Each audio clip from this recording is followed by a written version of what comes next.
Today, we're getting a little spooky. This episode is not for those who can't handle the paranormal, ghosts, and things of that nature. Be warned. This episode might quite literally scare you to death because we're checking out r/paranormal, which is a place for people to post their real-life experiences of the paranormal, obviously. So let's go ahead and start out with this story. I volunteered after Hurricane Katrina in New Orleans, and there was something there that still scares me to this day. To this day, this man is still scared. Okay, here it goes. I have a medical background and a certification I rarely use, though I keep going back and paying to renew it. Anyhow, I volunteered almost immediately, thinking I would help those who have lived through Katrina.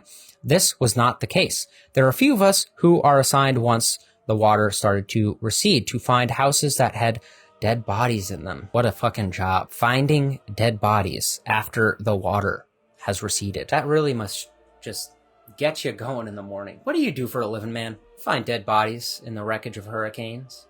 No big deal. It keeps me going. Keeps me going. It's fun. If you've ever had to do a body recovery, it has been lying around in the heat and the water for days, sometimes weeks at a time. You know how it smells. I don't. It does sort of smell like any other dead body, any other carcass would, but worse. I can't explain it. Maybe somehow sweeter smelling. Anyway, the key to not vomiting when you smell them is Vicks in, under, and around the bottom of your nose. It doesn't keep all the smell out, but enough until you can at least tolerate the smell without vomiting. We had to go to each house and go inside, wading boots, and look for bodies. Many of them washed out to sea, but some were still in the houses they had lived in prior to the hurricane. That is really just so awful. Man, imagine dying in your house like that. That's not a good way to die. That's really sad. Anyways, if we found a body, we spray painted a big X on the outside of the house. This other guy and I had been doing it for a while, and we got assigned each other almost every day. We got along okay, and he didn't vomit at the ones that had been gotten to. We came up to this one old shack. I say shack because it was pretty run down and in what had been a very bad neighborhood. Right away, I got chills down my spine. I knew there was something really wrong. Not like find a body kind of wrong, but chilling kind of wrong. New Orleans has certain areas that just give off these vibes, and I have heard this. And my understanding is there is a lot of voodoo practice in certain areas. Anyway, against everything my body was screaming at me, we went in the house. The first thing I could smell was a body. The second was something almost earthy and mold. I looked at my partner. I will call him Jay. He was white as a sheet. I could tell he was getting that same feeling I had been getting. It was obvious from the weird bones hanging from the ceiling. Oh, it's no big deal. It's just bones, guys. We gotta get this job done, all right? We gotta mark the X. We gotta get the body, okay? Don't worry about the bones. It's no big deal. Ugh. I would bet money they were cats. Something odd had been going down in the house, as well as strange beads and carvings in the bare wood in the walls.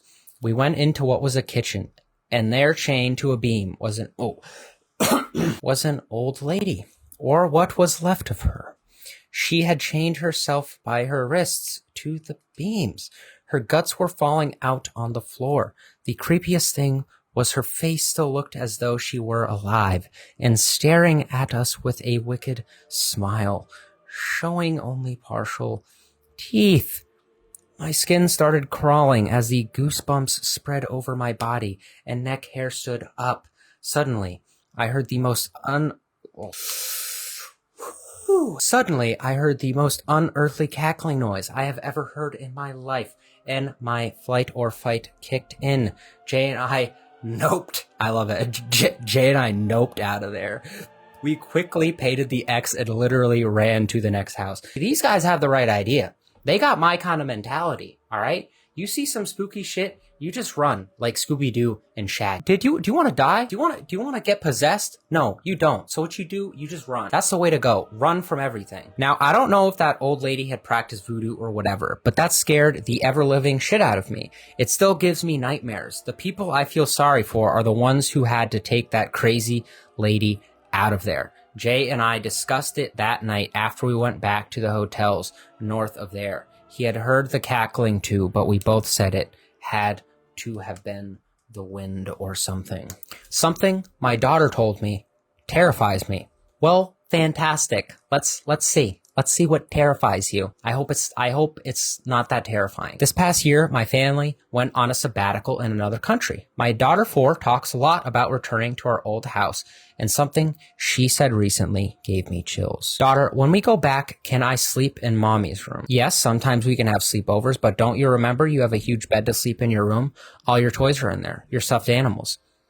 But that guy, remember? I wake up at night because he's there with me. What? No, I don't remember. What man? He sits in the corner. He's all black. He doesn't talk. He just sits by me. What does his face look like? He has no eyes, but I think he has a mouth. Well, you can definitely sleep in my room, honey. We're gonna move. Never go in that fucking bedroom again, okay? Never. What the fuck is that? Also, how is she so nonchalant about some terrifying thing in a room like this? Most kids would be like, Mom, there's a monster in my room. There's a monster under the bed. And she's just like, Mom, like, is it cool? Can I please sleep with you, Mom? Like, I think there's someone in my room, and it would just be kind of cool if I didn't have to be alone. Can we just try it out? Well, this is horrible.